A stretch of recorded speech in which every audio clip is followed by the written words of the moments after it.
বান্দারে তুই নাশুকর হইস না, শুকরিয়া কর। একটু পেলেও তুই অন্তর থেকে আমার দরবারে শুকরিয়া কর।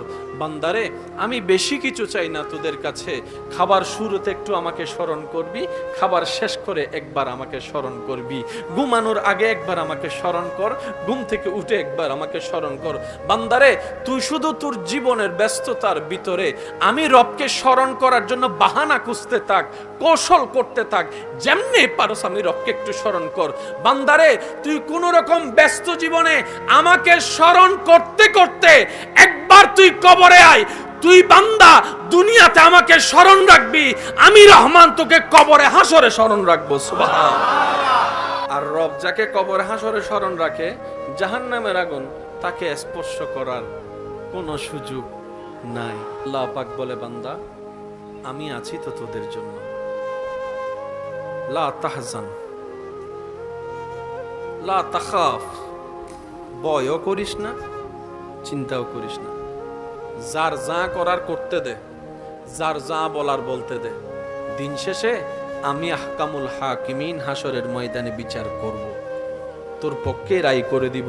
তুই যদি শুকরিয়াকারী হোস, তুই যদি ধৈর্য ধারণকারী হোস, তুই যদি ক্ষমাকারী হোস, তুই যদি ঈমান দ্বারা পরিপূর্ণ হোস। বলেন না সুবহানাল্লাহ। আমরা সব সময় বিচার নিজে করতে চাই। রব বলে যে আমি আহকামুল হাকিমিন আছি তো, তুই বিচার করতেছস, কয়টা বাড়ি দিবি, কয়টা মাইর দিবি, কিছু বিচার আমার জন্য রেখে দে।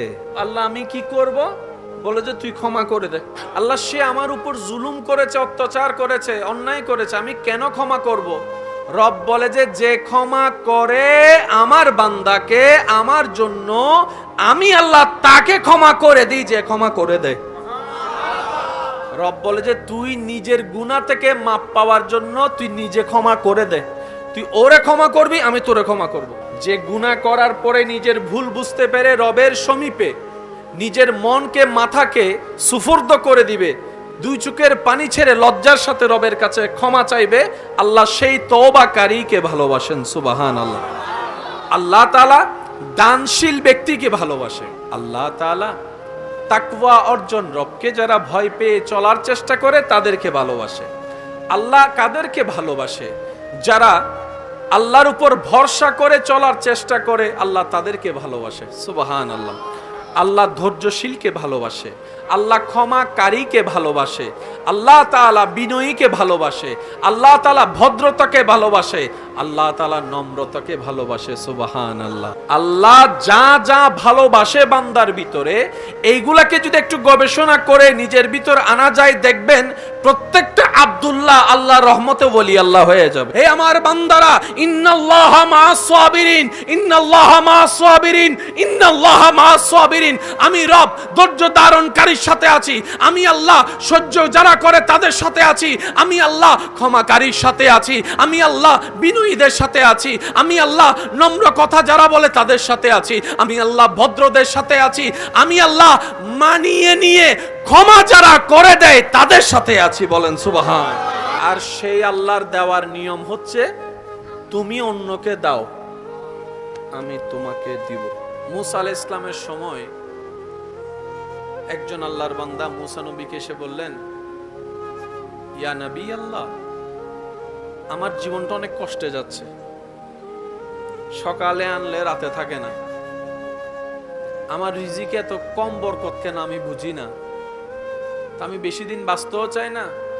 আল্লাহকে একটু বলেন, আপনি তো আল্লাহর সাথে কথা বলেন, আল্লাহ অনুমতি দিয়েছে, আমার পক্ষ হয়ে আল্লাহকে বলবেন আমার জীবনে যত রিজিক আছে সবগুলো যেন একসাথে দিয়ে দেয়।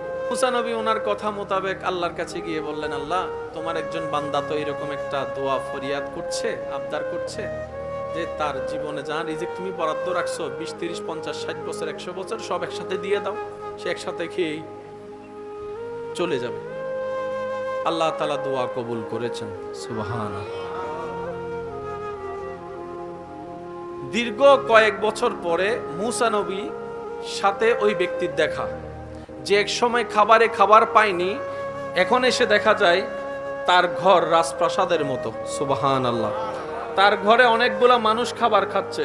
সুবহানাল্লাহ। যে অন্যের চাকরি করত, আজকে তার কাছে অনেক মানুষ চাকরি করছে। তো মুসা নবী দেখে আল্লাহকে জিজ্ঞেস করলেন, ইয়া রাব্বাল আলামিন, মামলা তো আমি বুঝলাম না, যার কোনো কিছুই ছিল না তাকে তুমি একসাথে সব যদি দিয়ে দাও, সে খেয়ে শেষ হয়ে যাবে, ফিনিশ। এখন দেখি যে সেও আছে, তার ঘরও আছে, সম্পত্তিও আছে, তার অট্টালিকার অভাব নাই। আল্লাহ ব্যাপার কি, এতটুক তো জানি তোমার প্রত্যেকটা কাজে বান্দার জন্য উপকার আছে, তোমার প্রত্যেকটা কাজে কোনো না কোনো হিকমত তো লুকানো আছে। সুবহানাল্লাহ। আল্লাহ আমি তো জানি তুমি সব সময় বান্দাকে কারণ খুঁজতে থাকো ক্ষমা করে দেওয়ার জন্য, তুমি কারণ খুঁজতে থাকো বান্দাকে নিয়ামত দান করার জন্য। সুবহানাল্লাহ। তো মূসা নবী যখন জানতে চাইলেন, রব্বুল আলামিন বললেন তার দোয়া মোতাবেক আমি আল্লাহ কবুল করে তাকে সে সম্পত্তি দান করেছি যা তার রিজিকে ছিল। কিন্তু এমন কেন হয়েছে জানো? আমি আল্লাহ তাকে যখন সমস্ত রিজিক দান করে দিলাম 10 ভাগ, আমার বান্দা কি করেছে জানো? ওই রিজিক পাওয়ার পরে 2 ভাগ নিজের জন্য রেখে 8 ভাগ আমার নামে আমার বান্দাদের জন্য দিয়ে দিছে। আর আমি রবের ওয়াদা কি, যে আমার জন্য দিবে আমি তার জন্য আরো বেশি দিব। এবার সে আমার জন্য আমার দেওয়া রিজিক থেকে 1 বস্তা যখন রিজিক চাউল যখন আমার অভাবে বান্দাকে দিয়েছে, তা আমি আল্লাহ তো ওয়াদা ভঙ্গ করতে পারি না। সে যখন আমার বান্দাকে 1 বস্তা দিয়েছে, আমি তাকে 2 বস্তা রিটার্ন করে দিলাম। সুবহানাল্লাহ। সে 2 বস্তা পেয়ে যখন আবার 1 বস্তা দান করেছে, আমি আল্লাহ আবার 2 বস্তা দান করলাম। সে যখন 2 বস্তা দিয়েছে, আমি 4 বস্তা দেওয়া শুরু করলাম। সে 4 দিয়েছে, আমি 8 দিয়েছি। সে দিতেই আছে, আমিও দিতে আছি। সে দিতেই আছে, আমিও দিতে আছি। সে দিতেই আছে, আমিও দিতে আছি। লা ইন শাকারতুম লা আযীদান্নাকুম। সুবহানাল্লাহ। তো সেজন্য মনে রাখবেন, আল্লাহ দিতে প্রস্তুত। আমরা গাদা, আমরা সালাক নই বলে নিতেও জানি না, ধরতেও জানি না। আর রূহ যখন শক্তিশালী হয়ে যায়, ব্যথিত হৃদয় ওয়ালার চোখের পানি মুছিয়ে দেয়, মাথায় হাত বুলিয়ে দেয়, অন্তরের মধ্যে জাগা দেয়, বুকের সাথে জড়িয়ে ধরে মানবতার দৃষ্টান্ত প্রমাণ করে। সুবহানাল্লাহ। দেহ যখন শক্তিশালী হয়ে যায় রূহের চাইতে, তখন তার ভিতরে অহংকার কাজ করে, হিংসা কাজ করে, আমিত্ব কাজ করে, লোভ কাজ করে। আর রূহ যখন শক্তিশালী হয়ে যায়, তার ভিতরে তাহাজ্জুদের নামাজের প্রেম কাজ করে। সুবহানাল্লাহ। ফরজ রোজার পাশাপাশি নফল রোজা কিভাবে রাখা যায় ব্যস্ত সময়ের ভিতরে, সেটার চাহিদা অন্তরের মধ্যে কাজ করা শুরু করে। রূহ যখন শক্তিশালী হয়ে যায়, তখন রাগ কন্ট্রোল করার ব্যবস্থা হয়ে যায়। রূহ যখন শক্তিশালী হয়ে যায়, হাজার কষ্টের ভিতরেও থেকেও, অন্তর ব্যথিত থাকার পরও মানুষকে মুখ থেকে হাসি দিয়ে কথা বলে, মানুষের অন্তরকে খুশি করে। এবার যদি আপনি আপনার আমার জীবনের সাথে আল্লাহ ওয়ালাদের জীবনকে যদি একটু মিলাই দেখেন, সমস্ত কিছু ক্লিয়ার হয়ে যাবে। আমরা দেহকে শক্তিশালী করে রূহকে দুর্বল করেছি, শয়তানের রাজত্ব আমরা গ্রহণ করেছি। আর আল্লাহ ওয়ালারা দেহকে দুর্বল করে রূহকে আলোকিত করেছেন, শক্তিশালী করেছেন, শয়তানকে পরাজিত করে আল্লাহর হুকুম বাস্তবায়ন করেছেন। সুবহানাল্লাহ। রূহ যখন শক্তিশালী হয়ে যাবে, আপনি এলাকার জন্য নিয়ামত হয়ে যাবেন, পরিবারের জন্য আপনি নিয়ামত হয়ে যাবেন, বাবা হিসাবে নিয়ামত হয়ে যাবেন, মা হিসাবে নিয়ামত হয়ে যাবেন। সুবহানাল্লাহ। শুধু তাই নয়, আপনার প্রতিবেশীর জন্য আপনি নিয়ামত হয়ে যাবেন। সুবহানাল্লাহ। আপনার রূহ যখন আলোকিত হয়ে যাবে, শক্তিশালী হয়ে যাবে, আপনার আর ওই অশান্তির জীবনের যাতে আপনার কষ্ট করতে না হয়। হুয়াল্লাযী আনজালাস সাকিনাতা ফি কুলুবিল মুমিনিন। শান্তিদাতা রব আপনার জীবনের মধ্যে 24 ঘন্টায় শান্তির ব্যবস্থা এমন ভাবে করে দিবেন, সবাই আপনার চতুর্দিকে আগুন জ্বালাইলো, আপনার দিলের মধ্যে শান্তি আসতেই থাকবে। সুবহান। দেহ যখন শক্তিশালী হয়, তখন প্রতিশোধের জন্য হাত উঠে। আর রূহ যখন শক্তিশালী হয়, তখন সমাধানের জন্য অন্তর থেকে ক্ষমা করে দেওয়া আসে। দেহ যখন শক্তিশালী হয়, অন্যের পকেট থেকে অন্যের হকের জিনিস কেড়ে নিয়ে নিজের আয়ত্তে নিয়ে আসে। আর যখন রূহ আপনার শক্তিশালী হয়ে যাবে, তখন নিজের পকেট থেকে অন্যের দুঃখ দুর্দশা দূর করার জন্য আপনার দান সদকায় কাজ হয়ে যাবে। সুবহানাল্লাহ।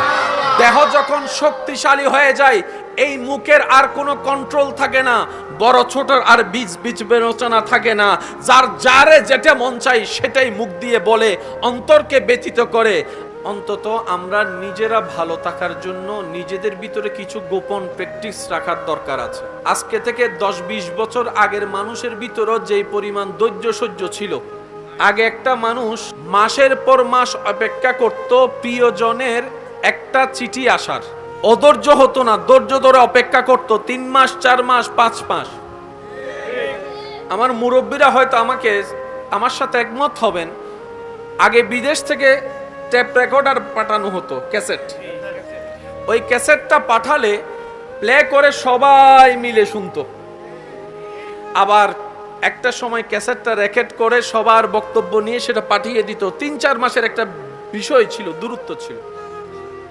একটা সময় মানুষ 3-4 মাস যে চিঠির অপেক্ষা করে ধৈর্য ধরে থাকতো, আজকে বিজ্ঞানের উন্নত প্রযুক্তির কারণে মাধ্যমে যখন সে মানুষটা ভিডিও কলে দেখার সুযোগ হয়েছে, একবার ভিডিও কল কিংবা মেসেজ দেওয়ার পরে রিপ্লাই না পেলে, রিসিভ না করলে আপনি আমি দ্বিতীয়বার কল দেওয়ার পরে প্রথম কথায় বলে হন্ডা জিলি দিয়ে তখন।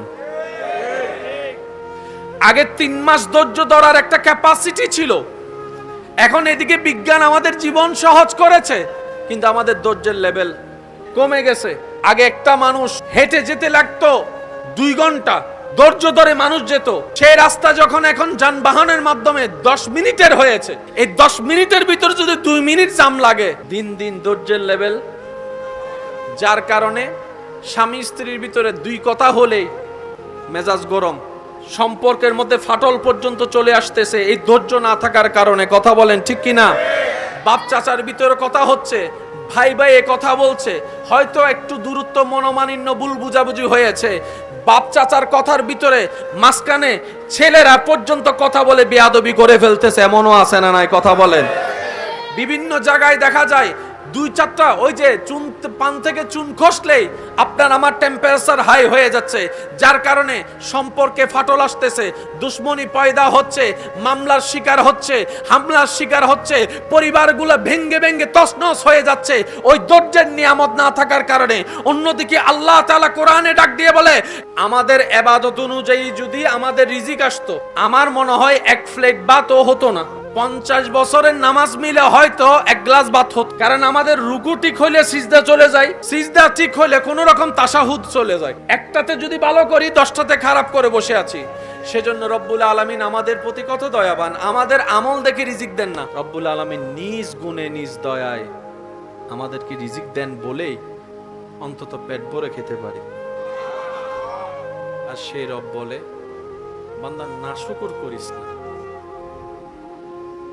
রিজিক দেওয়ার মালিক আমি, কিন্তু সেই রিজিকটা তোর বাবার হাত হয়ে, না হয় স্বামীর হাত হয়ে, না হয় বড় ভাইয়ের হাত হয়ে, না হয় ছোট ভাইয়ের হাত হয়ে, কোনো না কোনো হাত হয়ে বাজার হয়ে তোর ঘরে টেবিলে রান্না হয়ে দাঁড়ায়। বান্দারে, কখনো তরকারি পছন্দ হয় নাই বলে ফেলে দিস না, কখনো তরকারি পছন্দ হয় নাই বলে ভাতের প্লেট ছুটে ফেলে দিস না, কখনো স্বাদ হয় নাই বলে রাগ করে প্লেট থেকে ছেড়ে উঠে যাস না। বান্দা, উঠে যাস না, কারণ তুই দেখছিস সেটা ভাত, কিন্তু একটু অন্তরের চোখ দিয়ে দেখ, প্রত্যেকটা ভাতেই তো আমি আল্লাহর রহমত জড়িত। সুবহানাল্লাহ। সেজন্য অপচয়কারীকে শয়তানের ভাই কেন বলে? আল্লাহ আপনাকে দয়া করে রহমত করে আমাকে আপনাকে 1 প্লেট ভাত দিয়েছেন, আপনি আমি অর্ধেক খেয়ে যখন আর অর্ধেকটা এটু করে উঠে যায়, রব বলে যে তুই ভাতকে অবহেলা করস নাই, আমার রহমতকে অবমূল্যায়ন করেছিস, আমার রহমতকে অবমূল্যায়ন করেছিস, আমার দানকে অবমূল্যায়ন করেছিস। ভালোবাসার মানুষের কাছে ওই আবদারটুকু রেখে যাচ্ছি, বুঝি না বুঝি, পাই না পাই, মন পছন্দ হোক কিংবা না হোক, আলহামদুলিল্লাহ বলাটা যেন আমরা মুখ থেকে না ফেলি। ইমাম আলী মাকাম ইমাম হুসাইনের সামনে যে হৃদয় বিদারক ঘটনাটা ঘটেছে, ওনার চেহারায় মলিনতা ছিল না, রক্তের মানুষ, প্রিয় মানুষ হারানোর ব্যথা ছিল না। জগৎ দেখছে ওনার আপন মানুষ রক্তাক্ত হয়েছে, প্রাণ চলে গিয়েছে। বাবা হিসেবে সেই অন্তরের জ্বালাটা আরেকজন বাবা উপলব্ধি করার চেষ্টা করছে, সেটা একটা সাইড। আর ইমাম হুসাইনের অন্য একটা সাইড ছিল, সন্তান তো আমার, আবার সেই সন্তান তো আমার হওয়ার আগে আমার আল্লাহর বান্দা, আমার আল্লাহর বান্দা। এই সন্তানের উপর যেরকম বাবা হিসেবে আমার হক অধিকার দাবি আছে, আমার আল্লাহর দাবি তো তার চাইতে বেশি আছে, কারণ সে তো আমার সন্তান, অন্যদিকে তো সে তো আমার রবের বান্দা। বলেন না সুবহানাল্লাহ। সেজন্য কেউ মারা গেলে বেশি হা হুতা সিল্লা ফাল্লা করা আল্লাহ পছন্দ করে না। কেন? রব বলে যে তুই খান্দর দেখিলে আল্লাহ আইবে আম্মা, তুই আম্মারে লগে গুই আল্লাহ তো তুম্মাই আর কি আল্লাহ তোমার বান্দা।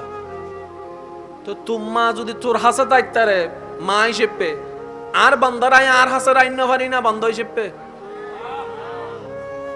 সুবহানাল্লাহ বার কেন জোর হম ফরিউ। উনি তোর মা, কিন্তু আমি রবের তো বান্দা।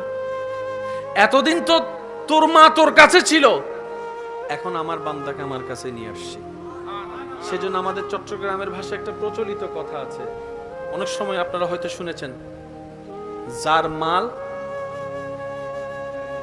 সিটিং এ মানুষ নাই বাংলার কেন হন না বাজি, যার মাল জেন্ডার তুনেশি, এগুলো আমাদের চট্টগ্রামের আঞ্চলিক ভাষা। যার মাল তিনি নিয়ে গেছে, যেখান থেকে আসছে সেখানে চলে আসছে। আমাদের জীবনটা কি? এক কথায় বলি,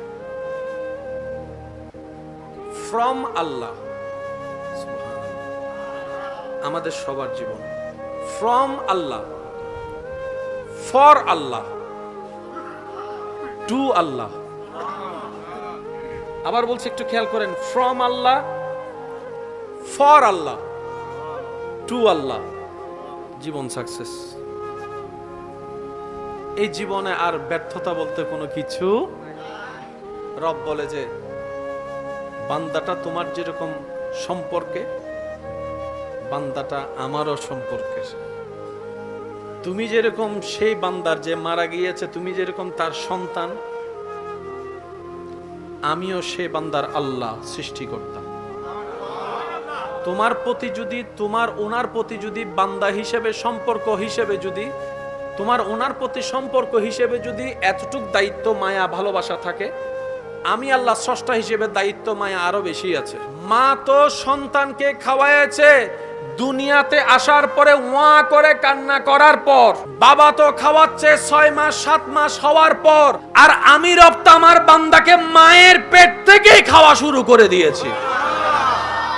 আমি তো আমার বান্দাকে মায়ের পেটের ভিতরে খাওয়ানো শুরু করে দিয়েছি। মা খাওয়াচ্ছে যে স্তনের দুধ, 6 মাস আগেও সেই স্তনে দুধ ছিল না। আমার বান্দা ওনার সন্তান ডেলিভারি হওয়ার পরে আমি আল্লাহ কুদরতি ভাবে মায়ের স্তনে সেই কুদরতি নহরের ব্যবস্থা করে দিয়েছি, যেটা সন্তানের দেহের জন্য কল্যাণ। সুবহান। মা শুধু মুখে তুলে দিয়েছে, মা শুধু, আমার মা আমার মুখে স্তন তুলে দিয়েছে। এবার আপনার আমার বিবেকের কাছে প্রশ্ন, বাচ্চারা তো দেখে দেখে শিখে, শুনে শুনে শিখে, যে যেমন শুনে সে তেমন বলে, এমনই তো কথা প্রচলন আছে। একদিনেরও হয় নাই এখনো বাচ্চা, মাত্র দুনিয়াতে এসেছে 1 ঘন্টা 1.5 ঘন্টা 2 ঘন্টা, কিন্তু বড় অবাক করা বিষয়, মা যখন নিজের স্তনটা সন্তানের মুখে লাগাই দেয়, ওই সন্তান অটোমেটিক দুধ চোষা শুরু করে দেয়, দুধ চোষা শুরু করে দেয়।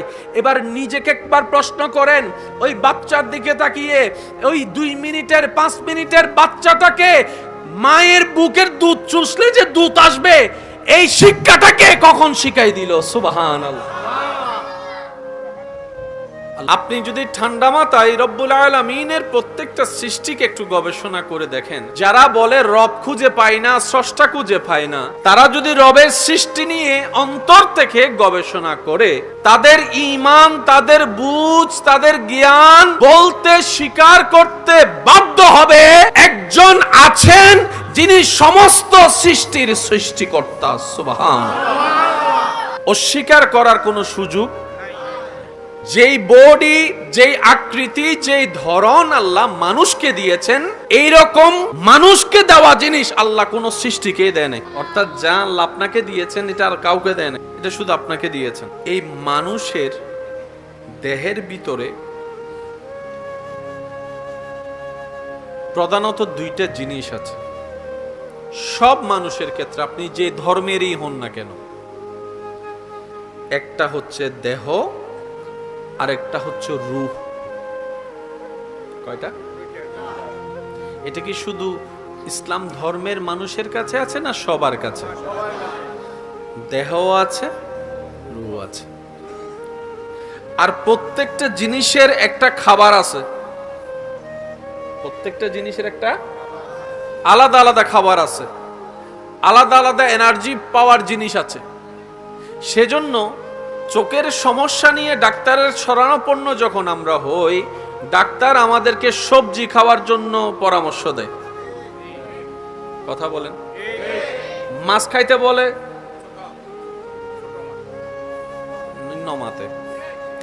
মাছ খাইতে বলে, মাছ খাইতে বলে। অন্য ক্ষেত্রে গিয়ে ডাক্তার পরামর্শ দেয় এই রোগের জন্য সাগরের মাছ খান। অন্য একটা রোগের বেলায় গিয়ে ডাক্তার মশাই আমাদেরকে বলেন আমিষ একটু বেশি খান, শাক একটু বেশি খান, সবজি একটু বেশি খান। একটু আওয়াজ দেন।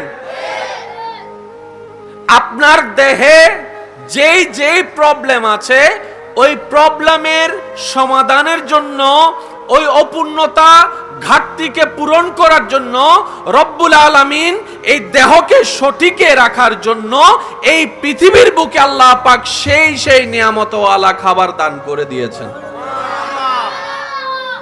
গরু ঘাস খায়, দুধ বের হয়। গাভী যখন ঘাস খায় কি বের হয়? এবার বলেন দুধের মধ্যে আমাদের জন্য উপকার আছে না নাই? আর একটু আওয়াজে বলেন আছে না নাই?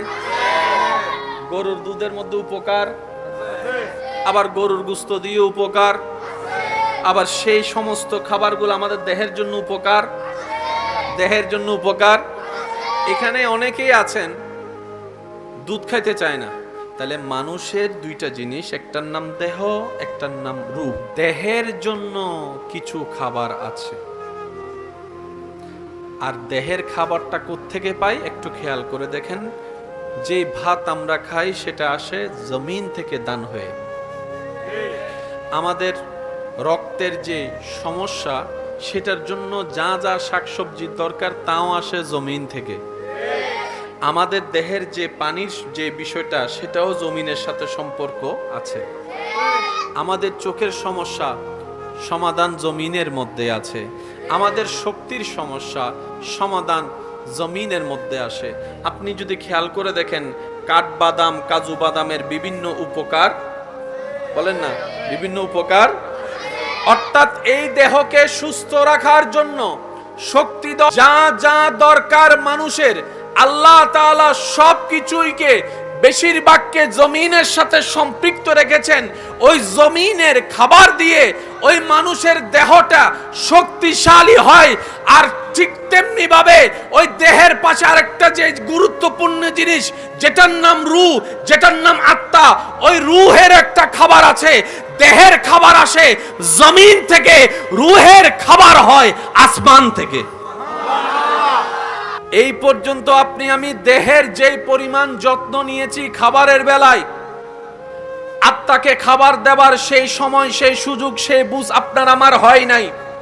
সেজন্য ডান বাম খেয়াল করে দেখবেন, মানবের আকৃতি, শ্রেষ্ঠ সৃষ্টির আকৃতি নিয়ে থাকার পরও কেউ কেউ আমাদের চরিত্র কর্ম দেখে আমাদেরকে জানোয়ারের সাথে তুলনা করে, জানোয়ারের সাথে তুলনা করে।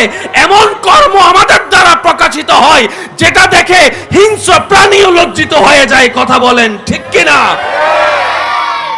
কারণ কি? আমাদের রূহ দুর্বল, দেহ শক্তিশালী। কত ভালো লাগে আমার নাম, আরো ভালো লাগে নবীর সালাম আরো ভালো লাগে নবীর সালাম নবীর দরুদ সালাম নবীর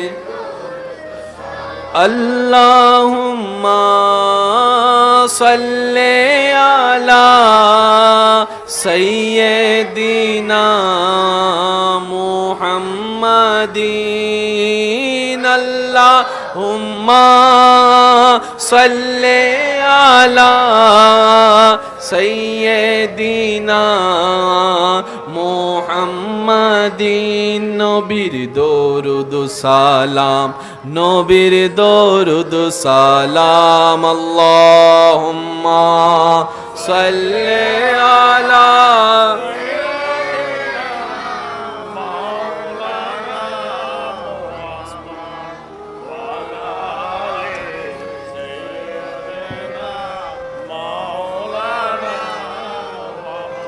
মোহাব্বতের আওয়াজ একবার বলেন মারহাবা।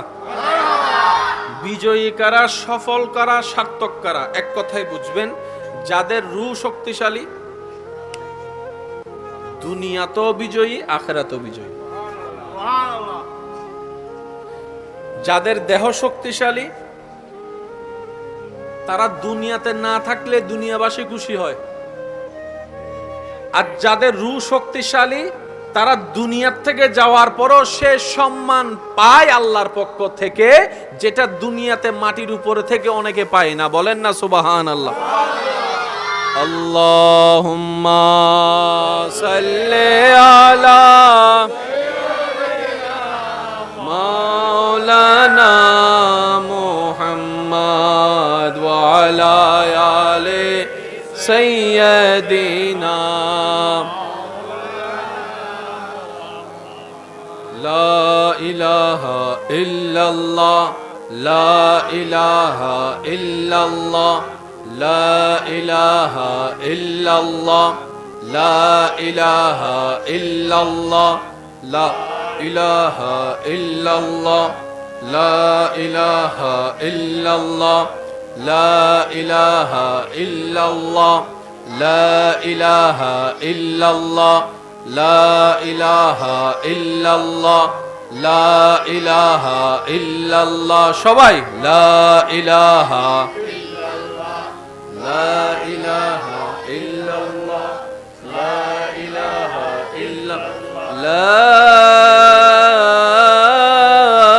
ইলাহা ইল্লাল্লাহু মুহাম্মাদুর রাসূলুল্লাহ।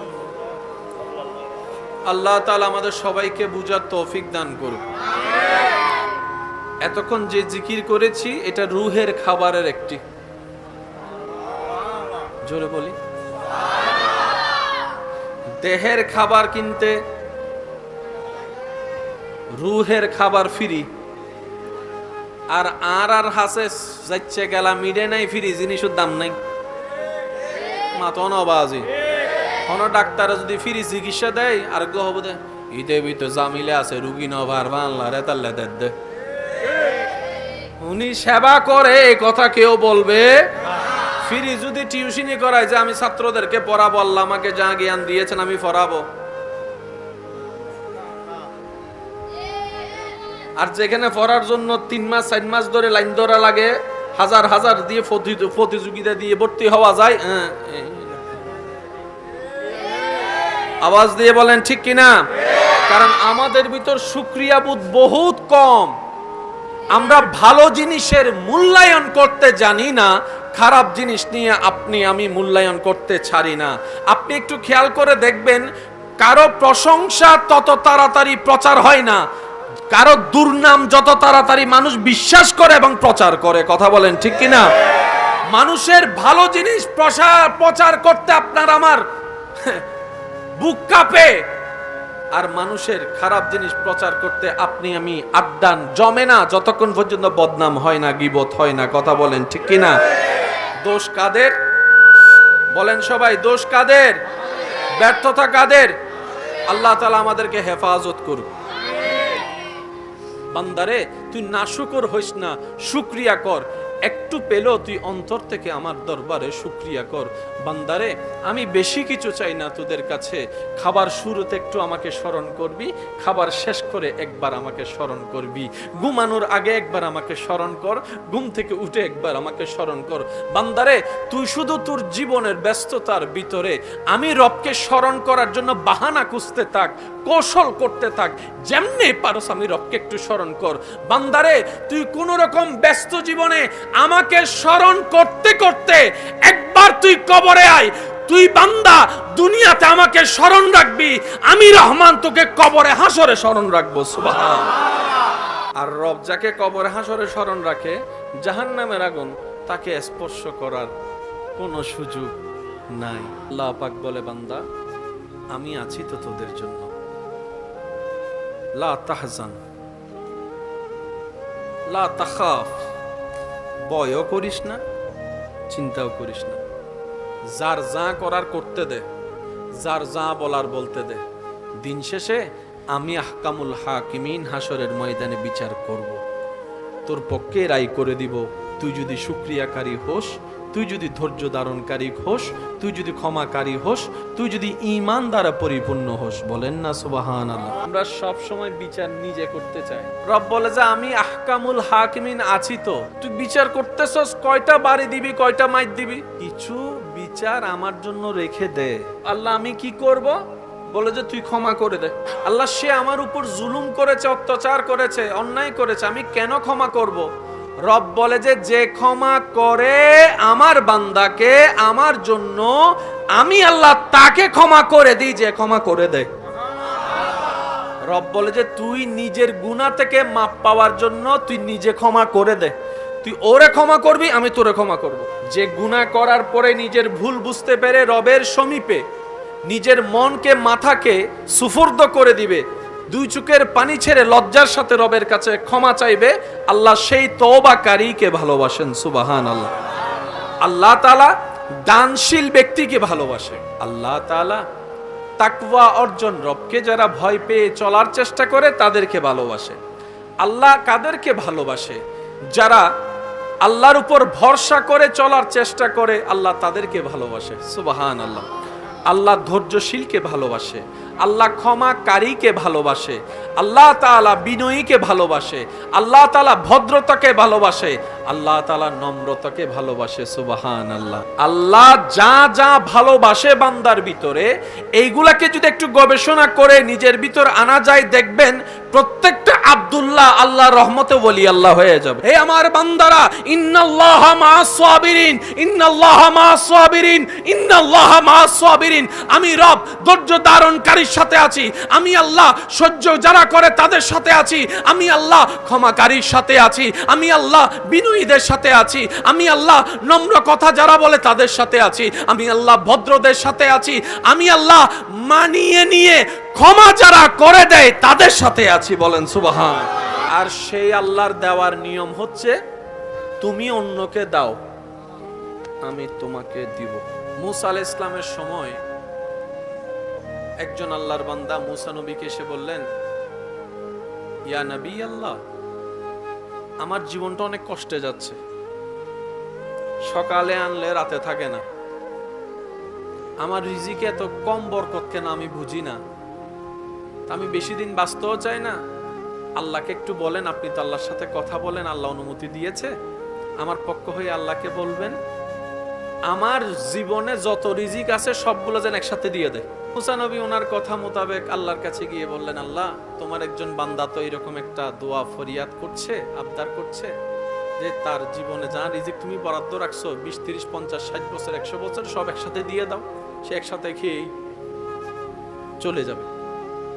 আল্লাহ তাআলা দোয়া কবুল করেছেন। সুবহানাল্লাহ।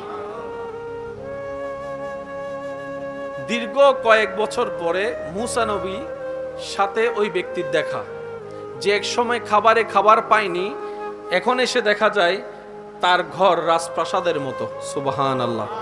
তার ঘরে অনেকগুলা মানুষ খাবার খাচ্ছে। সুবহানাল্লাহ। যে অন্যের চাকরি করত আজকে তার কাছে অনেক মানুষ চাকরি করছে। তো মুসা নবী দেখে আল্লাহকে জিজ্ঞেস করলেন, ইয়া রাব্বাল আলামিন, মামলা তো আমি বুঝলাম না, যার কোনো কিছুই ছিল না তাকে তুমি একসাথে সব যদি দিয়ে দাও, সে খেয়ে শেষ হয়ে যাবে, ফিনিশ। এখন দেখি যে সেও আছে, তার ঘরও আছে, সম্পত্তিও আছে, তার অট্টালিকার অভাব নাই। আল্লাহ ব্যাপার কি, এতটুক তো জানি তোমার প্রত্যেকটা কাজে বান্দার জন্য উপকার আছে, তোমার প্রত্যেকটা কাজে কোনো না কোনো হিকমত লুকানো আছে। সুবহানাল্লাহ। আল্লাহ আমি তো জানি তুমি সব সময় বান্দাকে কারণ খুঁজতে থাকো ক্ষমা করে দেওয়ার জন্য, তুমি কারণ খুঁজতে থাকো বান্দাকে নিয়ামত দান করার জন্য। সুবহানাল্লাহ। তো মুসা নবী যখন জানতে চাইলেন, রব্বুল আলামিন বললেন তার দোয়া মোতাবেক আমি আল্লাহ কবুল করে তাকে সেই সম্পত্তি দান করেছি যা তার রিজিকে ছিল। কিন্তু এমন কেন হয়েছে জানো? আমি আল্লাহ তাকে যখন সমস্ত রিজিক দান করে দিলাম 10 ভাগ, আমার বান্দা কি করেছে জানো? ওই রিজিক পাওয়ার পরে 2 ভাগ নিজের জন্য রেখে 8 ভাগ আমার নামে আমার বান্দাদের জন্য দিয়ে দিছে। আর আমি রবের ওয়াদা কি, যে আমার জন্য দিবে আমি তার জন্য আরো বেশি দিব। এবার সে আমার জন্য আমার দেওয়া রিজিক থেকে 1 বস্তা যখন রিজিক চাউল যখন আমার অভাবী বান্দাকে দিয়েছে, তা আমি আল্লাহ তো ওয়াদা ভঙ্গ করতে পারি না। সে যখন আমার বান্দাকে 1 বস্তা দিয়েছে, আমি তাকে 2 বস্তা রিটার্ন করে দিলাম। সুবহানাল্লাহ। সে 2 বস্তা পেয়ে যখন আবার 1 বস্তা দান করেছে, আমি আল্লাহ আবার 2 বস্তা দান করলাম। সে যখন 2 বস্তা দিয়েছে, আমি 4 বস্তা দেওয়া শুরু করলাম। সে 4 দিয়েছে, আমি 8 দিয়েছি। সে দিতেই আছে, আমিও দিতে আছি। সে দিতেই আছে, আমিও দিতে আছি। সে দিতেই আছে, আমিও দিতে আছি। লা ইন শাকারতুম লা আযীদান্নাকুম। সুবহানাল্লাহ। তো সেজন্য মনে রাখবেন, আল্লাহ দিতে প্রস্তুত।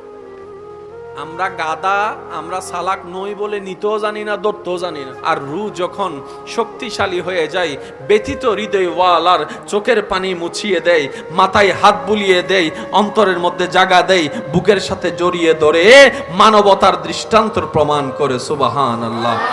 দেহ যখন শক্তিশালী হয়ে যায় রূহের চাইতে, তখন তার ভিতরে অহংকার কাজ করে, হিংসা কাজ করে, আমিত্ব কাজ করে, লোভ কাজ করে।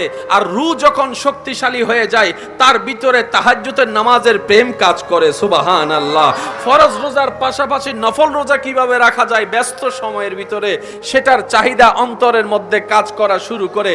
রূহ যখন শক্তিশালী হয়ে যায়, তখন রাগ কন্ট্রোল করার ব্যবস্থা হয়ে যায়। রূহ যখন শক্তিশালী হয়ে যায়, হাজার কষ্টের ভিতরেও থেকেও অন্তর ব্যথিত থাকার পরও মানুষকে মুখ থেকে হাসি দিয়ে কথা বলে, মানুষের অন্তরকে খুশি করে। এবার যদি আপনি আপনার আমার জীবনের সাথে আল্লাহ ওয়ালাদের জীবনকে যদি একটু মিলাই দেখেন, সমস্ত কিছু ক্লিয়ার হয়ে যাবে। আমরা দেহকে শক্তিশালী করে রূহকে দুর্বল করেছি, শয়তানের রাজত্ব আমরা গ্রহণ করেছি। আর আল্লাহ ওয়ালারা দেহকে দুর্বল করে রূহকে আলোকিত করেছেন, শক্তিশালী করেছেন, শয়তানকে পরাজিত করে আল্লাহর হুকুম বাস্তবায়ন করেছেন। সুবহানাল্লাহ। রূহ যখন শক্তিশালী হয়ে যাবে, আপনি এলাকার জন্য নিয়ামত হয়ে যাবেন, পরিবারের জন্য আপনি নিয়ামত হয়ে যাবেন, বাবা হিসেবে নিয়ামত হয়ে যাবেন, মা হিসেবে নিয়ামত হয়ে যাবেন। সুবহানাল্লাহ। শুধু তাই নয়, আপনার প্রতিবেশীর জন্য আপনি নিয়ামত হয়ে যাবেন। সুবহানাল্লাহ। আপনার রূহ যখন আলোকিত হয়ে যাবে, শক্তিশালী হয়ে যাবে, আপনার আর ওই অশান্তির জীবনের যাতে আপনার কষ্ট করতে না হয়। হুয়াল্লাযী আনজালাস সাকিনাতা ফি কুলুবিল মুমিনিন। শান্তিদাতা রব আপনার জীবনের মধ্যে 24 ঘন্টায় শান্তির ব্যবস্থা এমন ভাবে করে দিবেন, সবাই আপনার চতুর্দিকে আগুন জ্বালাইলো, আপনার দিলের মধ্যে শান্তি আসতেই থাকবে। সুবহান। দেহ যখন শক্তিশালী হয়, তখন প্রতিশোধের জন্য হাত উঠে। আর রূহ যখন শক্তিশালী হয়, তখন সমাধানের জন্য অন্তর থেকে ক্ষমা করে দেওয়া আসে। দেহ যখন শক্তিশালী হয়, অন্যের পকেট থেকে অন্যের হকের জিনিস কেড়ে নিয়ে নিজের আয়ত্তে নিয়ে আসে। আর যখন রূহ আপনার শক্তিশালী হয়ে যাবে, তখন নিজের পকেট থেকে অন্যের দুঃখ দুর্দশা দূর করার জন্য আপনার দান সৎকায় কাজ হয়ে যাবে। সুবহানাল্লাহ। দেহ যখন শক্তিশালী হয়ে যায়, এই মুখের আর কোনো কন্ট্রোল থাকে না, বড় ছোট আর বীজ বিবেচনা থাকে না। যারে যেটা মন চাই সেটাই মুখ দিয়ে বলে, অন্তরকে ব্যথিত করে। অন্তত আমরা নিজেরা ভালো থাকার জন্য নিজেদের ভিতরে কিছু গোপন প্র্যাকটিস রাখার দরকার আছে। আজকে থেকে 10-20 বছর আগের মানুষের ভিতরও যেই পরিমাণ ধৈর্য সহ্য ছিল, আগে একটা মানুষ মাসের পর মাস অপেক্ষা করত প্রিয়জনের একটা চিঠি আসার, অধৈর্য হতো না, ধৈর্য ধরে অপেক্ষা করত 3 মাস 4 মাস 5 মাস। আমার মুরব্বীরা হয়তো আমার সাথে একমত হবেন, আগে বিদেশ থেকে টেপ রেকর্ডার পাঠানো হতো, ক্যাসেট। ওই ক্যাসেটটা পাঠালে প্লে করে সবাই মিলে শুনতো। আবার একটা সময় ক্যাসেটটা রেকর্ড করে সবার বক্তব্য নিয়ে সেটা পাঠিয়ে দিত। 3-4 মাসের একটা বিষয় ছিল, দূরত্ব ছিল। একটা সময় মানুষ 3-4 মাস যে চিঠির অপেক্ষা করে ধৈর্য ধরে থাকতো, আজকে বিজ্ঞানের উন্নত প্রযুক্তির কারণে মাধ্যমে যখন সে মানুষটা ভিডিও কলে দেখার সুযোগ হয়েছে, একবার ভিডিও কল কিংবা মেসেজ দেওয়ার পরে রিপ্লাই না পেলে, রিসিভ না করলে আপনি আমি দ্বিতীয়বার কল দেওয়ার পরে প্রথম কথায় বলে হন্ডা জিলি দিয়ে তখন। আগে 3 মাস ধৈর্য ধরার একটা ক্যাপাসিটি ছিল। এখন এদিকে বিজ্ঞান আমাদের জীবন সহজ করেছে, কিন্তু আমাদের ধৈর্যের লেভেল কমে গেছে। আগে একটা মানুষ হেঁটে যেতে লাগতো 2 ঘন্টা, ধৈর্য ধরে মানুষ যেত। সেই রাস্তা যখন এখন যানবাহনের মাধ্যমে 10 মিনিটের হয়েছে, এই 10 মিনিটের ভিতর যদি 2 মিনিট জাম লাগে, দিন দিন ধৈর্যের লেভেল, যার কারণে স্বামী স্ত্রীর ভিতরে 2 কথা হলে মেজাজ গরম, সম্পর্কের মধ্যে ফাটল পর্যন্ত চলে আসতেছে এই ধৈর্য না থাকার কারণে। কথা বলেন ঠিক কিনা? বাপ চাচার ভিতরে কথা হচ্ছে, ভাই ভাই এ কথা বলছে, হয়তো একটু দূরত্ব মনোমালিন্য ভুল বুঝাবুঝি হয়েছে, বাপ চাচার কথার ভিতরে মাঝখানে ছেলেরা পর্যন্ত কথা বলে বেয়াদবি করে ফেলতেছে, এমনও আছে না নাই? কথা বলেন। বিভিন্ন জায়গায় দেখা যায় 2-4টা ওই যে চুন, পান থেকে চুন খসলেই আপনার আমার টেম্পারেচার হাই হয়ে যাচ্ছে, যার কারণে সম্পর্কে ফাটল আসতেছে, দুশ্মনী পয়দা হচ্ছে, মামলার শিকার হচ্ছে, হামলার শিকার হচ্ছে, পরিবারগুলো ভেঙ্গে ভেঙ্গে তছনছ হয়ে যাচ্ছে ওই ধৈর্যের নিয়ামত না থাকার কারণে। অন্যদিকে আল্লাহ তাআলা কোরআনে ডাক দিয়ে বলে, আমাদের ইবাদত অনুযায়ী যদি আমাদের রিজিক আসতো, আমার মনে হয় 1 প্লেট ভাতও হতো না। 50 বছরের নামাজ মিলে হয়তো 1 গ্লাস ভাত হতো, কারণ আমাদের রুকু ঠিক হইলে সিজদা চলে যায়, সিজদা ঠিক হইলে কোন রকম তাশাহুদ চলে যায়। একটাতে যদি ভালো করি 10টাতে খারাপ করে বসে আছি। সেজন্য রব্বুল আলামিন আমাদের প্রতি কত দয়াবান, আমাদের আমল দেখে রিজিক দেন না। রব্বুল আলামিন নিজ গুণে নিজ দয়ায় আমাদেরকে রিজিক দেন বলেই অন্তত পেট ভরে খেতে পারি। আর সেই রব বলে, বান্দা নাশুকর করিস না, রিজিক দেওয়ার মালিক আমি, কিন্তু সেই রিজিকটা তোর বাবার হাত হয়ে, না হয় স্বামীর হাত হয়ে, না হয় বড় ভাইয়ের হাত হয়ে, না হয় ছোট ভাইয়ের হাত হয়ে, কোনো না কোনো হাত হয়ে বাজার হয়ে তোর ঘরে টেবিলে রান্না হয়ে দাঁড়ায়। বান্দারে, কখনো তরকারি পছন্দ হয় নাই বলে ফেলে দিস না, কখনো তরকারি পছন্দ হয় নাই বলে ভাতের প্লেট ছুটে ফেলে দিস না, কখনো স্বাদ হয় নাই বলে রাগ করে প্লেট থেকে ছেড়ে উঠে যাস না। বান্দা, উঠে যাস না, কারণ তুই দেখছিস সেটা ভাত, কিন্তু একটু অন্তরের চোখ দিয়ে দেখ, প্রত্যেকটা ভাতেই তো আমি আল্লাহর রহমত জড়িত। সুবহানাল্লাহ। সেজন্য অপচয়কারীকে শয়তানের ভাই কেন বলে? আল্লাহ আপনাকে দয়া করে রহমত করে আমাকে আপনাকে 1 প্লেট ভাত দিয়েছেন, আপনি আমি অর্ধেক খেয়ে যখন আর অর্ধেকটা এঁটো করে উঠে যায়, রব বলে যে তুই ভাতকে অবহেলা করস নাই, আমার রহমতকে অবমূল্যায়ন করেছিস, আমার রহমতকে অবমূল্যায়ন করেছিস, আমার দানকে অবমূল্যায়ন করেছিস।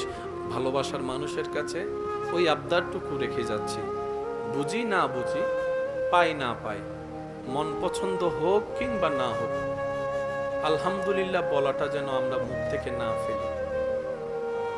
ইমাম আলী মাকাম ইমাম হুসাইনের সামনে যে হৃদয় বিদারক ঘটনাটা ঘটেছে, ওনার চেহারায় মলিনতা ছিল না, রক্তের মানুষ, প্রিয় মানুষ হারানোর ব্যথা ছিল না। জগৎ দেখছে ওনার আপন মানুষ রক্তাক্ত হয়েছে, প্রাণ চলে গিয়েছে। বাবা হিসেবে সেই অন্তরের জ্বালাটা আরেকজন বাবা উপলব্ধি করার চেষ্টা করছে, সেটা একটা সাইড।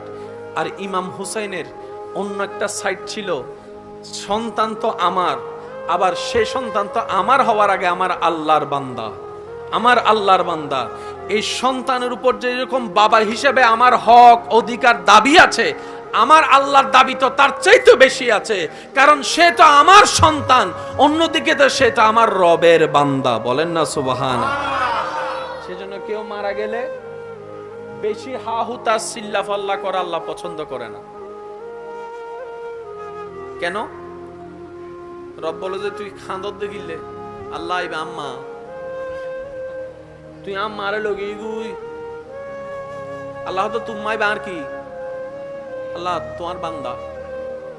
তো তুম্মা যদি তোর হাসে দায়িত্বারে মা হিসেবে আর বান্দারাই আর হাসে রাইন না পারি না বান্দা হিসেবে। সুবহানাল্লাহ বার কেন জোর হম ফরিউ। উনি তোর মা, কিন্তু আমি রবের তো বান্দা।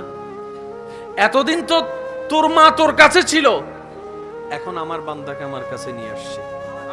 সেজন্য আমাদের চট্টগ্রামের ভাষায় একটা প্রচলিত কথা আছে, অনেক সময় আপনারা হয়তো শুনেছেন, যার মাল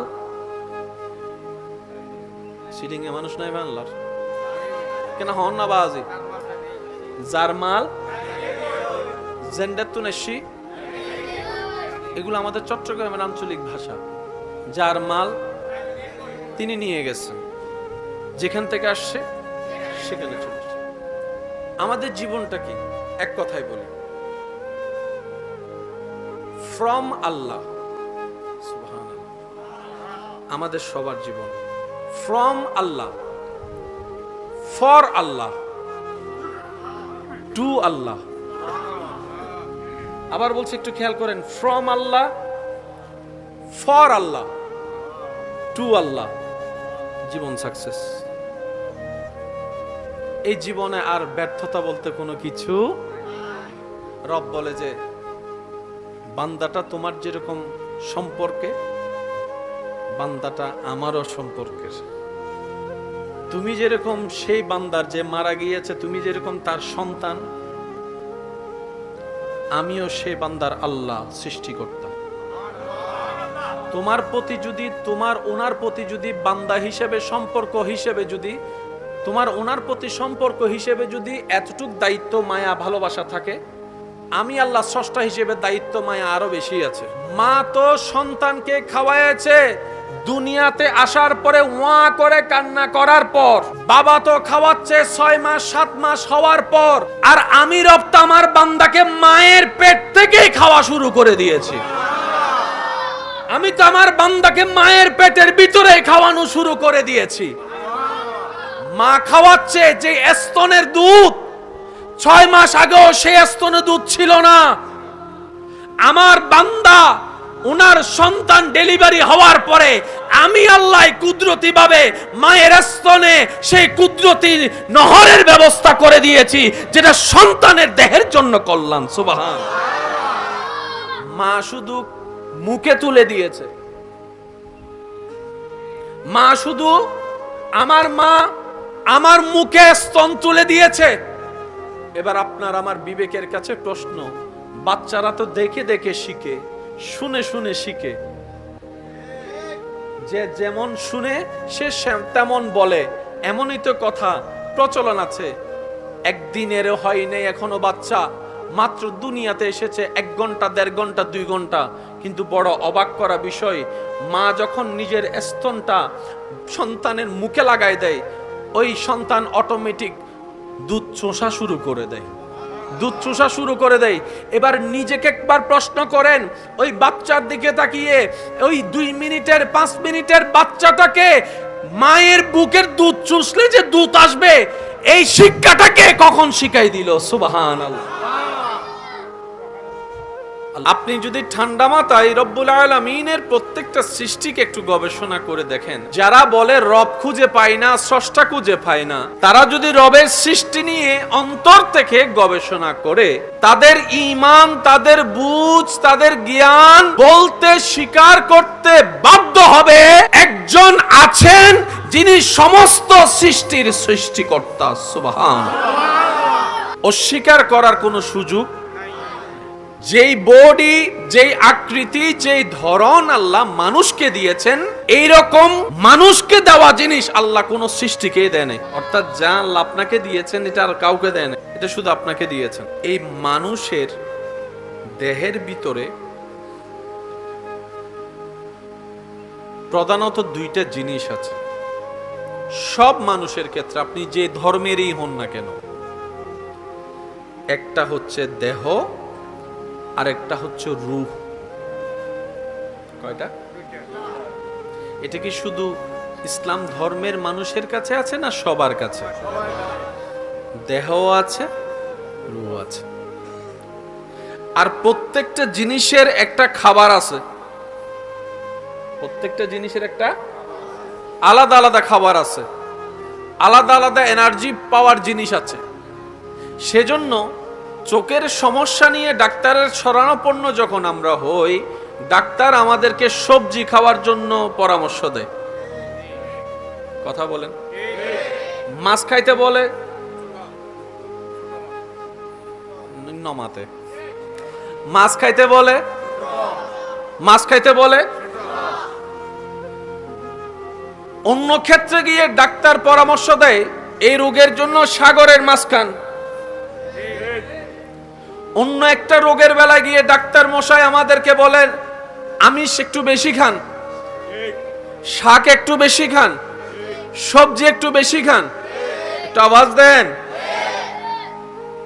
আপনার দেহে যেই যেই প্রবলেম আছে, ওই প্রবলেমের সমাধানের জন্য, ওই অপূর্ণতা ঘাটতিকে পূরণ করার জন্য রব্বুল আলামিন এই দেহকে সঠিকে রাখার জন্য এই পৃথিবীর বুকে আল্লাহ পাক সেই নিয়ামত ওয়ালা খাবার দান করে দিয়েছেন।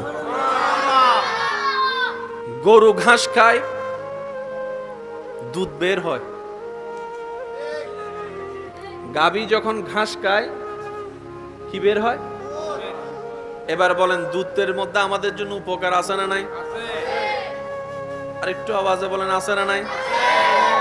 গরুর দুধের মধ্যে উপকার, আবার গরুর গোশত দিয়ে উপকার, আবার সেই সমস্ত খাবারগুলো আমাদের দেহের জন্য উপকার, দেহের জন্য উপকার।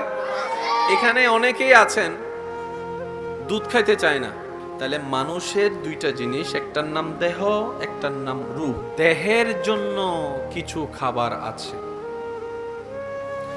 আর দেহের খাবারটা কোত্থেকে পাই একটু খেয়াল করে দেখেন। যে ভাত আমরা খাই সেটা আসে জমিন থেকে দান হয়ে। আমাদের রক্তের যে সমস্যা, সেটার জন্য যা যা শাকসবজির দরকার তাও আসে জমিন থেকে। আমাদের দেহের যে পানির যে বিষয়টা, সেটাও জমিনের সাথে সম্পর্ক আছে। আমাদের চোখের সমস্যা সমাধান জমিনের মধ্যে আছে। আমাদের শক্তির সমস্যা সমাধান জমিনের মধ্যে আসে। আপনি যদি খেয়াল করে দেখেন, কাঠবাদাম, কাজু বাদামের বিভিন্ন উপকার, বলেন না বিভিন্ন উপকার। অর্থাৎ এই দেহকে সুস্থ রাখার জন্য, শক্তি যা যা দরকার মানুষের, আল্লাহ তাআলা সবকিছুইকে বেশিরভাগকে জমিনের সাথে সম্পৃক্ত রেখেছেন। ওই জমিনের খাবার দিয়ে ওই মানুষের দেহটা শক্তিশালী হয়। আর ঠিক তেমনি ভাবে ওই দেহের পাশে আরেকটা যে গুরুত্বপূর্ণ জিনিস, যেটার নাম রূহ, যেটার নাম আত্মা, ওই রূহের একটা খাবার আছে। দেহের খাবার আসে জমিন থেকে, রূহের খাবার হয় আসমান থেকে। এই পর্যন্ত আপনি আমি দেহের যেই পরিমাণ যত্ন নিয়েছি খাবারের বেলায়, আত্মাকে খাবার দেবার সেই সময়, সেই সুযোগ, সেই বুঝ আপনার আমার হয় নাই। সেজন্য ডান বাম খেয়াল করে দেখবেন, মানবের আকৃতি, শ্রেষ্ঠ সৃষ্টির আকৃতি নিয়ে থাকার পরও কেউ কেউ আমাদের চরিত্র কর্ম দেখে আমাদেরকে জানোয়ারের সাথে তুলনা করে, জানোয়ারের সাথে তুলনা করে। এমন কর্ম আমাদের দ্বারা প্রকাশিত হয় যেটা দেখে হিংস্র প্রাণীও লজ্জিত হয়ে যায়। কথা বলেন ঠিক কিনা? কারণ কি? আমাদের রূহ দুর্বল, দেহ শক্তিশালী। কত ভালো লাগে আমার নাম, আরো ভালো লাগে নবীর সালাম আরো ভালো লাগে নবীর সালাম নবীর দরুদ সালাম নবীর আল্লাহুম্মা সাল্লি আলা সাইয়্যিদিনা মুহাম্মাদিন আল্লাহুম্মা সাল্লি আলা সাইয়্যিদিনা মুহাম্মাদিন নবীর দরুদ সালাম নবীর দরুদ সালাম আল্লাহুম্মা সাল্লি আলা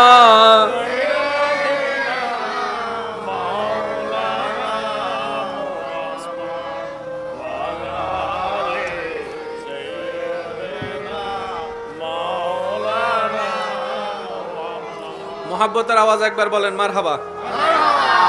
বিজয়ী কারা, সফল কারা, সার্থক কারা, এক কথায় বুঝবেন যাদের রূহ শক্তিশালী, দুনিয়াতেও বিজয়ী, আখিরাতেও বিজয়ী। যাদের দেহ শক্তিশালী, তারা দুনিয়াতে না থাকলে দুনিয়াবাসী খুশি হয়। আর যাদের রূহ শক্তিশালী, তারা দুনিয়ার থেকে যাওয়ার পরও সে সম্মান পায় আল্লাহর পক্ষ থেকে, যেটা দুনিয়াতে মাটির উপরে থেকে অনেকে পায় না। বলেন না সুবহানাল্লাহ। আল্লাহুম্মা সাল্লি আলা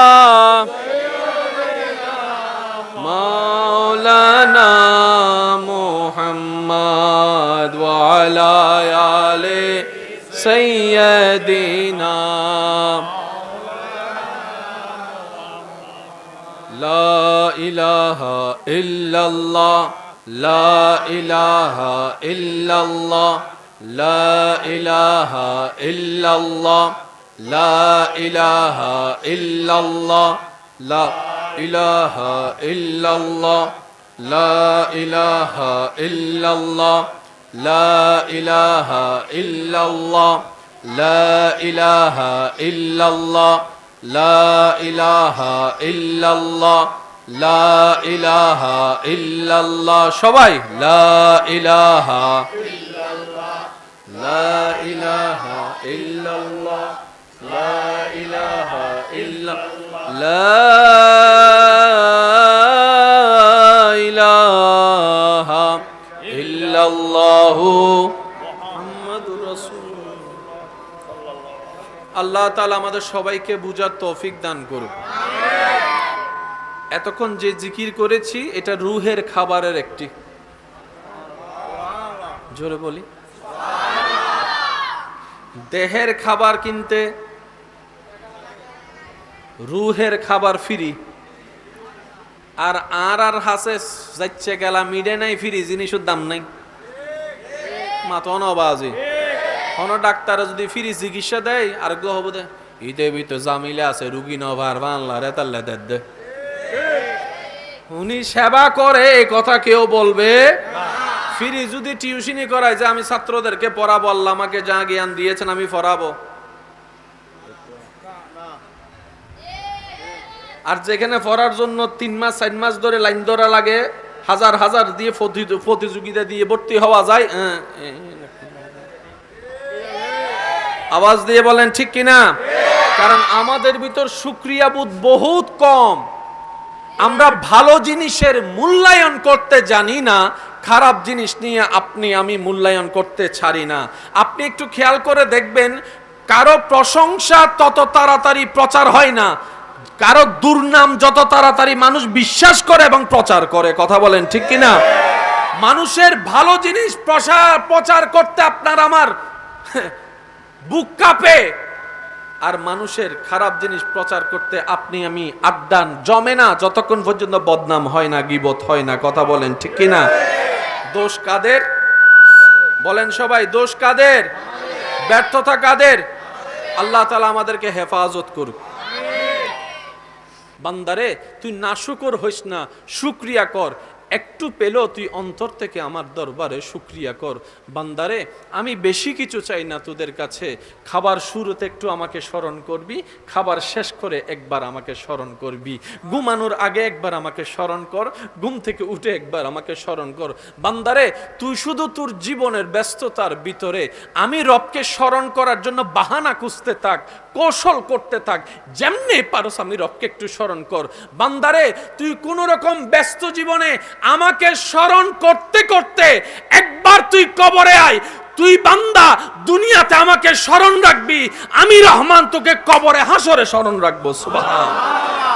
আর রব যাকে কবরে হাসরে স্মরণ রাখে, জাহান্নামের আগুন তাকে স্পর্শ করার কোনো সুযোগ নাই। আল্লাহ পাক বলে, বান্দা আমি আছি তো তোদের জন্য।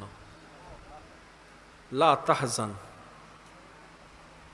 লা তাখাফ, ভয়ও করিস না, চিন্তাও করিস না। যার যা করার করতে দে, যার যা বলার বলতে দে। দিন শেষে আমি আহকামুল হাকিমিন হাসরের ময়দানে বিচার করব, তোর পক্ষে রায় করে দিব।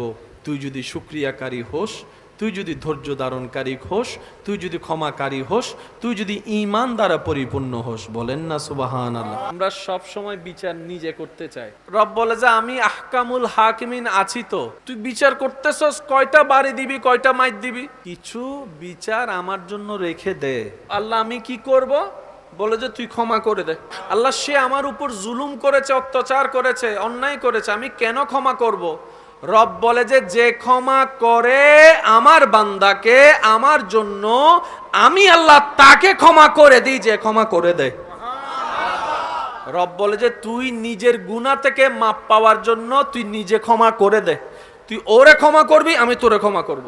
যে গুনাহ করার পরে নিজের ভুল বুঝতে পেরে রবের সমীপে নিজের মনকে মাথাকে সুফর্দ করে দিবে, দুই চোখের পানি ছেড়ে লজ্জার সাথে রবের কাছে ক্ষমা চাইবে, আল্লাহ সেই তওবাকারীকে ভালোবাসেন। সুবহানাল্লাহ। আল্লাহ তাআলা দানশীল ব্যক্তিকে ভালোবাসে। আল্লাহ তাআলা তাকওয়া অর্জন, রবকে যারা ভয় পেয়ে চলার চেষ্টা করে তাদেরকে ভালোবাসে। আল্লাহ কাদেরকে ভালোবাসে?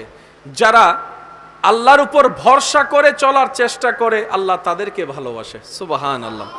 আল্লাহ ধৈর্যশীলকে ভালোবাসে, আল্লাহ ক্ষমাকারীকে ভালোবাসে, আল্লাহ তাআলা বিনয়ীকে ভালোবাসে, আল্লাহ তাআলা ভদ্রতাকে ভালোবাসে, আল্লাহ তাআলা নম্রতাকে ভালোবাসে। সুবহানাল্লাহ। আল্লাহ যা যা ভালোবাসে বান্দার ভিতরে, এইগুলাকে যদি একটু গবেষণা করে নিজের ভিতর আনা যায়, দেখবেন প্রত্যেকটা আব্দুল্লাহ আল্লাহর রহমতে ওলি আল্লাহ হয়ে যাবে। হে আমার বান্দারা, ইন্নাল্লাহা মা'আস সাবিরিন, ইন্নাল্লাহা মা'আস সাবিরিন, ইন্নাল্লাহা মা'আস সাবিরিন। আমি রব ধৈর্য ধারণকারীর সাথে আছি, আমি আল্লাহ সহ্য যারা করে তাদের সাথে আছি, আমি আল্লাহ ক্ষমাকারীর সাথে আছি, আমি আল্লাহ বিনয়ীদের সাথে আছি, আমি আল্লাহ নম্র কথা যারা বলে তাদের সাথে আছি, আমি আল্লাহ ভদ্রদের সাথে আছি, আমি আল্লাহ মানিয়ে নিয়ে ক্ষমা যারা করে দেয় তাদের সাথে আছি। বলেন সুবহান।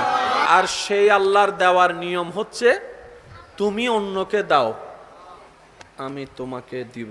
মুসা আলাইহিস সালামের সময় একজন আল্লাহর বান্দা মুসা নবীকে এসে বললেন, ইয়া নবী আল্লাহ, আমার জীবনটা অনেক কষ্টে যাচ্ছে, সকালে আনলে রাতে থাকে না, আমার রিজিকে এত কম বরকত কেন আমি বুঝি না, তা আমি বেশি দিন বাঁচতেও চাই না, আল্লাহকে একটু বলেন, আপনি তো আল্লাহর সাথে কথা বলেন, আল্লাহ অনুমতি দিয়েছে, আমার পক্ষ হয়ে আল্লাহকে বলবেন আমার জীবনে যত রিজিক আছে সবগুলো যেন একসাথে দিয়ে দেয়। মুসা নবী ওনার কথা মোতাবেক আল্লাহর কাছে গিয়ে বললেন, আল্লাহ তোমার একজন বান্দা তো এরকম একটা দোয়া ফরিয়াদ করছে, আবদার করছে যে তার জীবনে যা রিজিক তুমি বরাদ্দ রাখছো 20, 30, 50, 60 বছর, 100 বছর সব একসাথে দিয়ে দাও, সে একসাথে খেয়েই চলে যাবে।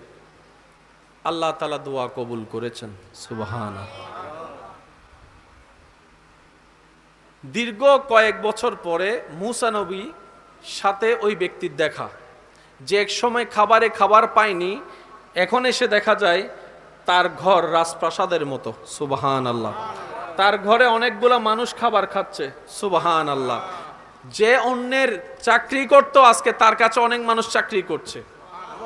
তো মুসা নবী দেখে আল্লাহকে জিজ্ঞেস করলেন, ইয়া রাব্বাল আলামিন, মামলা তো আমি বুঝলাম না, যার কোনো কিছুই ছিল না তাকে তুমি একসাথে সব যদি দিয়ে দাও, সে খেয়ে শেষ হয়ে যাবে, ফিনিশ।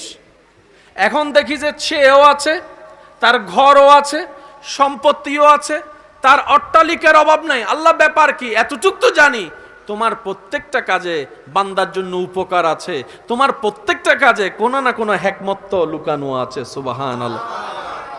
আল্লাহ আমি তো জানি তুমি সব সময় বান্দাকে কারণ খুঁজতে থাকো ক্ষমা করে দেওয়ার জন্য, তুমি কারণ খুঁজতে থাকো বান্দাকে নিয়ামত দান করার জন্য। সুবহানাল্লাহ।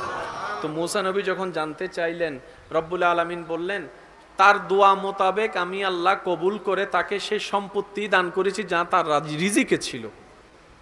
কিন্তু এমন কেন হয়েছে জানো, আমি আল্লাহ তাকে যখন সমস্ত রিজিক দান করে দিলাম 10 ভাগ, আমার বান্দা কি করেছে জানো, ওই রিজিক পাওয়ার পরে 2 ভাগ নিজের জন্য রেখে 8 ভাগ আমার নামে আমার বান্দাদের জন্য দিয়ে দিছে।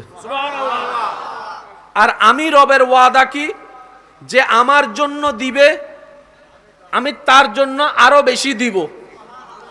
এবার সে আমার জন্য আমার দেওয়া রিজিক থেকে 1 বস্তা যখন রিজিক চাউল যখন আমার অভাবী বান্দাকে দিয়েছে, তা আমি আল্লাহ তো ওয়াদা ভঙ্গ করতে পারি না। সে যখন আমার বান্দাকে 1 বস্তা দিয়েছে, আমি তাকে 2 বস্তা রিটার্ন করে দিলাম। সুবহানাল্লাহ। সে 2 বস্তা পেয়ে যখন আবার 1 বস্তা দান করেছে, আমি আল্লাহ আবার 2 বস্তা দান করলাম। সে যখন 2 বস্তা দিয়েছে, আমি 4 বস্তা দেওয়া শুরু করলাম। সে 4 দিয়েছে, আমি 8 দিয়েছি। সে দিতেই আছে, আমিও দিতে আছি। সে দিতেই আছে, আমিও দিতে আছি। সে দিতেই আছে, আমিও দিতে আছি। লা ইন শাকারতুম লা আযীদান্নাকুম। সুবহানাল্লাহ। তো সেজন্য মনে রাখবেন, আল্লাহ দিতে প্রস্তুত। আমরা গাদা, আমরা সালাক নই বলে নিতেও জানি না, ধরতেও জানি না। আর রূহ যখন শক্তিশালী হয়ে যায়, ব্যথিত হৃদয় ওয়ালার চোখের পানি মুছিয়ে দেয়, মাথায় হাত বুলিয়ে দেয়, অন্তরের মধ্যে জাগা দেয়, বুকের সাথে জড়িয়ে ধরে মানবতার দৃষ্টান্তর প্রমাণ করে। সুবহানাল্লাহ। দেহ যখন শক্তিশালী হয়ে যায় রূহের চাইতে, তখন তার ভিতরে অহংকার কাজ করে, হিংসা কাজ করে, আমিত্ব কাজ করে, লোভ কাজ করে। আর রূহ যখন শক্তিশালী হয়ে যায়, তার ভিতরে তাহাজ্জুদের নামাজের প্রেম কাজ করে। সুবহানাল্লাহ। ফরজ রোজার পাশাপাশি নফল রোজা কিভাবে রাখা যায় ব্যস্ত সময়ের ভিতরে, সেটার চাহিদা অন্তরের মধ্যে কাজ করা শুরু করে। রূহ যখন শক্তিশালী হয়ে যায়, তখন রাগ কন্ট্রোল করার ব্যবস্থা হয়ে যায়। রূহ যখন শক্তিশালী হয়ে যায়, হাজার কষ্টের ভিতরেও থেকেও, অন্তর ব্যথিত থাকার পরও মানুষকে মুখ থেকে হাসি দিয়ে কথা বলে, মানুষের অন্তরকে খুশি করে। এবার যদি আপনি আপনার আমার জীবনের সাথে আল্লাহ ওয়ালাদের জীবনকে যদি একটু মিলাই দেখেন, সমস্ত কিছু ক্লিয়ার হয়ে যাবে। আমরা দেহকে শক্তিশালী করে রূহকে দুর্বল করেছি, শয়তানের রাজত্ব আমরা গ্রহণ করেছি। আর আল্লাহ ওয়ালারা দেহকে দুর্বল করে রূহকে আলোকিত করেছেন, শক্তিশালী করেছেন, শয়তানকে পরাজিত করে আল্লাহর হুকুম বাস্তবায়ন করেছেন। সুবহানাল্লাহ। রূহ যখন শক্তিশালী হয়ে যাবে, আপনি এলাকার জন্য নিয়ামত হয়ে যাবেন, পরিবারের জন্য আপনি নিয়ামত হয়ে যাবেন, বাবা হিসাবে নিয়ামত হয়ে যাবেন, মা হিসাবে নিয়ামত হয়ে যাবেন। সুবহানাল্লাহ। শুধু তাই নয়, আপনার প্রতিবেশীর জন্য আপনি নিয়ামত হয়ে যাবেন। সুবহানাল্লাহ। আপনার রূহ যখন আলোকিত হয়ে যাবে, শক্তিশালী হয়ে যাবে, আপনার আর ওই অশান্তির জীবনের যাতে আপনার কষ্ট করতে না হয়। হুয়াল্লাযী আনজালাস সাকিনাতা ফি কুলুবিল মুমিনিন, শান্তিদাতা রব আপনার জীবনের মধ্যে 24 ঘন্টায় শান্তির ব্যবস্থা এমন ভাবে করে দিবেন, সবাই আপনার চতুর্দিকে আগুন জ্বালাইলো, আপনার দিলের মধ্যে শান্তি আসতেই থাকবে। সুবহান। দেহ যখন শক্তিশালী হয়, তখন প্রতিশোধের জন্য হাত উঠে। আর রূহ যখন শক্তিশালী হয়, তখন সমাধানের জন্য অন্তর থেকে ক্ষমা করে দেওয়া আসে। দেহ যখন শক্তিশালী হয়, অন্যের পকেট থেকে অন্যের হকের জিনিস কেড়ে নিয়ে নিজের আয়ত্তে নিয়ে আসে। আর যখন রূহ আপনার শক্তিশালী হয়ে যাবে, তখন নিজের পকেট থেকে অন্যের দুঃখ দুর্দশা দূর করার জন্য আপনার দান সৎকায় কাজ হয়ে যাবে। সুবহানাল্লাহ। দেহ যখন শক্তিশালী হয়ে যায়, এই মুখের আর কোনো কন্ট্রোল থাকে না, বড় ছোট আর বীজ বিবেচনা থাকে না। যারে যেটা মন চাই সেটাই মুখ দিয়ে বলে, অন্তরকে ব্যথিত করে। অন্তত আমরা নিজেরা ভালো থাকার জন্য নিজেদের ভিতরে কিছু গোপন প্র্যাকটিস রাখার দরকার আছে। আজকে থেকে 10-20 বছর আগের মানুষের ভিতরও যেই পরিমাণ ধৈর্য সহ্য ছিল, আগে একটা মানুষ মাসের পর মাস অপেক্ষা করত প্রিয়জনের একটা চিঠি আসার, অধৈর্য হতো না, ধৈর্য ধরে অপেক্ষা করত 3 মাস 4 মাস 5 মাস। আমার মুরব্বীরা হয়তো আমার সাথে একমত হবেন, আগে বিদেশ থেকে টেপ রেকর্ডার পাঠানো হতো, ক্যাসেট। ওই ক্যাসেটটা পাঠালে প্লে করে সবাই মিলে শুনতো। আবার একটা সময় ক্যাসেটটা রেকর্ড করে সবার বক্তব্য নিয়ে সেটা পাঠিয়ে দিত। 3-4 মাসের একটা বিষয় ছিল, দূরত্ব ছিল। একটা সময় মানুষ 3-4 মাস যে চিঠির অপেক্ষা করে ধৈর্য ধরে থাকতো, আজকে বিজ্ঞানের উন্নত প্রযুক্তির কারণে মাধ্যমে যখন সে মানুষটা ভিডিও কলে দেখার সুযোগ হয়েছে, একবার ভিডিও কল কিংবা মেসেজ দেওয়ার পরে রিপ্লাই না পেলে, রিসিভ না করলে আপনি আমি দ্বিতীয়বার কল দেওয়ার পরে প্রথম কথায় বলে হন্ডা জিলি দিয়ে তখন। আগে 3 মাস ধৈর্য ধরার একটা ক্যাপাসিটি ছিল। এখন এদিকে বিজ্ঞান আমাদের জীবন সহজ করেছে, কিন্তু আমাদের ধৈর্যের লেভেল কমে গেছে। আগে একটা মানুষ হেঁটে যেতে লাগতো 2 ঘন্টা, ধৈর্য ধরে মানুষ যেত। সেই রাস্তা যখন এখন যানবাহনের মাধ্যমে 10 মিনিটের হয়েছে, এই 10 মিনিটের ভিতর যদি 2 মিনিট জাম লাগে, দিন দিন ধৈর্যের লেভেল, যার কারণে স্বামী স্ত্রীর ভিতরে 2 কথা হলেই মেজাজ গরম, সম্পর্কের মধ্যে ফাটল পর্যন্ত চলে আসতেছে এই ধৈর্য না থাকার কারণে। কথা বলেন ঠিক কিনা? বাপ চাচার ভিতরে কথা হচ্ছে, ভাই ভাই এ কথা বলছে, হয়তো একটু দূরত্ব মনোমালিন্য ভুল বুঝাবুঝি হয়েছে, বাপ চাচার কথার ভিতরে মাঝখানে ছেলেরা পর্যন্ত কথা বলে বেয়াদবি করে ফেলতেছে, এমনও আছে না নাই? কথা বলেন। বিভিন্ন জায়গায় দেখা যায় 2-4টা ওই যে চুন, পান থেকে চুন খসলেই আপনার আমার টেম্পারেচার হাই হয়ে যাচ্ছে, যার কারণে সম্পর্কে ফাটল আসতেছে, দুশ্মনী পয়দা হচ্ছে, মামলার শিকার হচ্ছে, হামলার শিকার হচ্ছে, পরিবারগুলো ভেঙ্গে ভেঙ্গে তছনছ হয়ে যাচ্ছে ওই ধৈর্যের নিয়ামত না থাকার কারণে।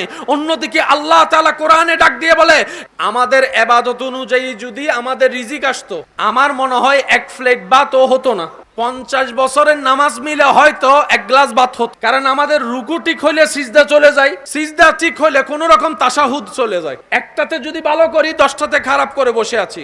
সেজন্য রব্বুল আলামিন আমাদের প্রতি কত দয়াবান, আমাদের আমল দেখে রিজিক দেন না। রব্বুল আলামিন নিজ গুণে নিজ দয়ায় আমাদেরকে রিজিক দেন বলেই অন্তত পেট ভরে খেতে পারি। আর সেই রব বলে, বান্দা নাশুকর করিস না, রিজিক দেওয়ার মালিক আমি, কিন্তু সেই রিজিকটা তোর বাবার হাত হয়ে, না হয় স্বামীর হাত হয়ে, না হয় বড় ভাইয়ের হাত হয়ে, না হয় ছোট ভাইয়ের হাত হয়ে, কোনো না কোনো হাত হয়ে বাজার হয়ে তোর ঘরে টেবিলে রান্না হয়ে দাঁড়ায়। বান্দারে, কখনো তরকারি পছন্দ হয় নাই বলে ফেলে দিস না, কখনো তরকারি পছন্দ হয় নাই বলে ভাতের প্লেট ছুটে ফেলে দিস না, কখনো স্বাদ হয় নাই বলে রাগ করে প্লেটটাকে ছেড়ে উঠে যাস না। বান্দা, উঠে যাস না, কারণ তুই দেখছিস সেটা ভাত, কিন্তু একটু অন্তরের চোখ দিয়ে দেখ, প্রত্যেকটা ভাতেই তো আমি আল্লাহর রহমত জড়িত। সুবহানাল্লাহ। সেজন্য অপচয়কারীকে শয়তানের ভাই কেন বলে? আল্লাহ আপনাকে দয়া করে রহমত করে আমাকে আপনাকে 1 প্লেট ভাত দিয়েছেন, আপনি আমি অর্ধেক খেয়ে যখন আর অর্ধেকটা এঁটো করে উঠে যায়, রব বলে যে তুই ভাতকে অবহেলা করস নাই, আমার রহমতকে অবমূল্যায়ন করেছিস, আমার রহমতকে অবমূল্যায়ন করেছিস, আমার দানকে অবমূল্যায়ন করেছিস।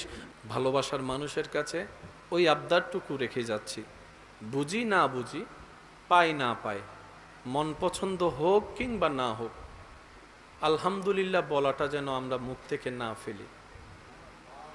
ইমাম আলী মাকাম ইমাম হুসাইনের সামনে যে হৃদয় বিদারক ঘটনাটা ঘটেছে, ওনার চেহারায় মলিনতা ছিল না, রক্তের মানুষ, প্রিয় মানুষ হারানোর ব্যথা ছিল না। জগৎ দেখছে ওনার আপন মানুষ রক্তাক্ত হয়েছে, প্রাণ চলে গিয়েছে, বাবা হিসেবে সেই অন্তরের জ্বালাটা আরেকজন বাবা উপলব্ধি করার চেষ্টা করছে, সেটা একটা সাইড।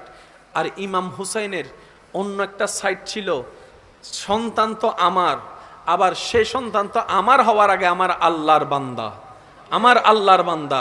এই সন্তানের উপর যেরকম বাবা হিসেবে আমার হক অধিকার দাবি আছে, আমার আল্লাহর দাবি তো তার চাইতে বেশি আছে, কারণ সে তো আমার সন্তান, অন্যদিকে তো সে তো আমার রবের বান্দা। বলেন না সুবহানাল্লাহ।